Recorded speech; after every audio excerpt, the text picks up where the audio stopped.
করি করি ক্ষমা। মা বেগম খালেদা জিয়ার জন্য অনেক সংগ্রাম লড়াই করেছি। একজন নেত্রীর জীবন নিয়ে কোটি কোটি মানুষের মনে প্রশ্ন জেগে উঠেছে। বেগম খালেদা জিয়া কি সত্যিই বেঁচে আছেন, নাকি ৩ দিন আগেই তিনি দুনিয়া ছেড়ে চলে গেছেন? আর যদি তিনি সত্যিই বেঁচে থাকেন, তাহলে কেন এত গোপনীয়তা?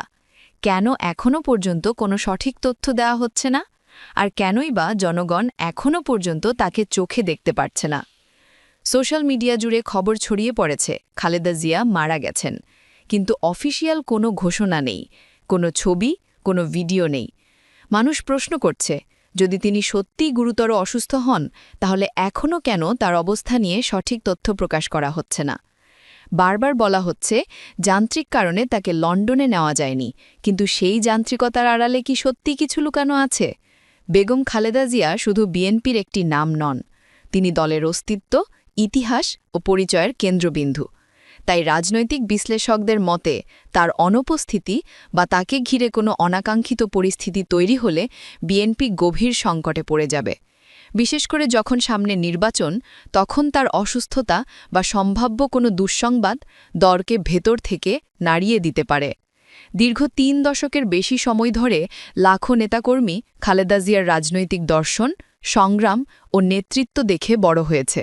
তাদের আবেগ, মনোবল ও সংগঠনের শক্তি অনেকটাই জড়িয়ে আছে এই এক নেত্রীর সঙ্গে। তাই নির্বাচনকে কেন্দ্র করে যদি তার কিছু হয়ে যায় বা তিনি সম্পূর্ণভাবে নেতৃত্ব দিতে অক্ষম হয়ে পড়েন, তখন বিভাজন বা নেতৃত্ব সংকট দেখা দেওয়ার আশঙ্কা রয়েছে। রাজনৈতিক বিশ্লেষকরা বলছেন, এমন পরিস্থিতি বিএনপিকে নির্বাচনী লড়াইয়ে নাস্তানাবুদ করে দিতে পারে। নেতাকর্মীদের মনোবল ভেঙে পড়বে, প্রার্থীদের কৌশল ভেস্তে যাবে, আর দলের জনসমর্থনও দুর্বল হয়ে পড়বে। অন্যদিকে ইউনূস সরকারও চায় না এই মুহূর্তে কোনো বড় ধরনের অনাকাঙ্ক্ষিত ঘটনা ঘটুক, কারণ নির্বাচনের আগ মুহূর্তে খালেদা জিয়াকে ঘিরে যদি কোনো সংকট তৈরি হয়, তার রাজনৈতিক দায়ভার পরবর্তীতে বর্তমান সরকারকেই বহন করতে হতে পারে। এমনকি দেশের পরিস্থিতি অস্থিতিশীল হতে পারে, বিরোধীরা সরকারের উপর দোষ চাপাতে পারে, আর আন্তর্জাতিক মহলেও এর নেতিবাচক প্রভাব পড়তে পারে। আরেকটি প্রশ্ন ঘুরপাক খাচ্ছে, তারেক রহমানের ৪৮ ঘণ্টার মধ্যে দেশে আসার কথা ছিল, কিন্তু ৩ দিন পার হলেও তিনি আসেননি, বরং স্ত্রী জুবাইদা রহমানকে পাঠিয়েছেন। অনেকেই বলছে, যেখানে জুবাইদা রহমান আসতে পারেন, তাহলে তারেক কেন আসতে পারেন না? কিসের এত ভয়? যেখানে মা মৃত্যুশয্যায়, সেখানে ছেলে লন্ডনে বসে আছে। এই প্রশ্নগুলো এখন মানুষের মুখে মুখে।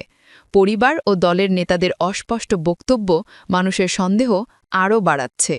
কেউ বলছে তিনি বেঁচে আছেন, আবার কেউ বলছে তিনি ৩ দিন আগেই মারা গেছেন। বিএনপি শুধু রাজনৈতিক কারণে বিষয়টিকে ধামাচাপা দেওয়ার চেষ্টা করছে, তবে বাস্তবতা হল হাসপাতালের শয্যায় থাকা একজন শীর্ষ নেত্রীর কোনো ভিডিও বা ছবি প্রকাশ করা হয়নি। আর এই অপ্রকাশিত তথ্যই হাজারো মানুষের মনে সন্দেহ বাড়াচ্ছে। হাসপাতালের বাইরে ভিড় করছে হাজারো সমর্থক, কেউ দাঁড়িয়ে দোয়া করছে, কেউ নিজের শরীরের কিছু দান করতে প্রস্তুত, শুধু যেন নেত্রী সুস্থ হয়ে ওঠেন। এই আবেগ শুধু রাজনৈতিক নয়, এটি পুরো জাতির অনুভূতির প্রতিফলন। কেউ কেউ হাসপাতালের সামনে গিয়ে টিকটক বানাচ্ছে, আবার কেউ ফেসবুকে এসে বলছে খালেদা জিয়া আর বেঁচে নেই, আবার কেউ প্রার্থনা করছে আর বলছে তিনি শীঘ্রই সুস্থ হয়ে উঠবেন। একই সময় আরও এক খবর ছড়িয়ে পড়েছে, হাসপাতালের বাইরে এসএসএফ মোতায়েন রয়েছে, যেন মৃতদেহ নিরাপদে বের করা যায়। এটি মানুষকে আরও সন্দেহপ্রবণ করছে, যদি তিনি সত্যি অসুস্থ হন, তাহলে কেন এই অতিরিক্ত নিরাপত্তা? কেন ফ্লাইট বাতিল? কেন তথ্য গোপন করা হচ্ছে? সব মিলিয়ে মনে হচ্ছে ঘটনার ভেতরে আরও কোনো গোপন ঘটনা আছে, যেটা কেউ প্রকাশ্যে আনছে না। অনেকেই আশঙ্কা করছেন, যদি নেত্রী মারা যান, তবে বিএনপির নামগন্ধ মুছে যেতে পারে। আবার কেউ বলছেন এগুলো সব গুজব, কিন্তু মূল প্রশ্ন এখনও অপরিবর্তিত। তারেক রহমান দেশে আসবেন কি আসবেন না? একজন সন্তান মায়ের পাশে থাকা উচিত, কিন্তু রাজনীতির কারণে সেই সুযোগও হয়তো হারাচ্ছেন। গণমাধ্যম জানাচ্ছে তিনি এখনও বেঁচে আছেন এবং বিদেশে নেওয়া হবে, কিন্তু কেন তা হয়নি? কেন কোনো পরিষ্কার ঘোষণা নেই? আবার বলা হচ্ছে দেশে চিকিৎসা করানো হবে। সবকিছু মিলিয়ে মানুষ মনে করছে সত্যিটা লুকানো হচ্ছে। তার জন্য হাজারো মানুষ দোয়া করছে, চোখের জল ফেলছে।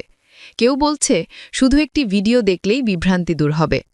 মানুষ এখনও আশা করছে খালেদা জিয়া বেঁচে আছেন, সুস্থ হয়ে আবারও রাজনীতিতে ফিরবেন। তিনি শুধু একটি দলের নেত্রী নন, তিনি এখন বাংলাদেশের মানুষের আবেগের কেন্দ্রবিন্দু। শেষ কথা একটাই, আল্লাহ এই ইসলাম প্রিয় নেত্রীকে আমাদের মাঝে আবারও ফিরিয়ে দাও, সুস্থ করে দাও যেন আবারও তিনি দেশের জন্য কাজ করতে পারেন।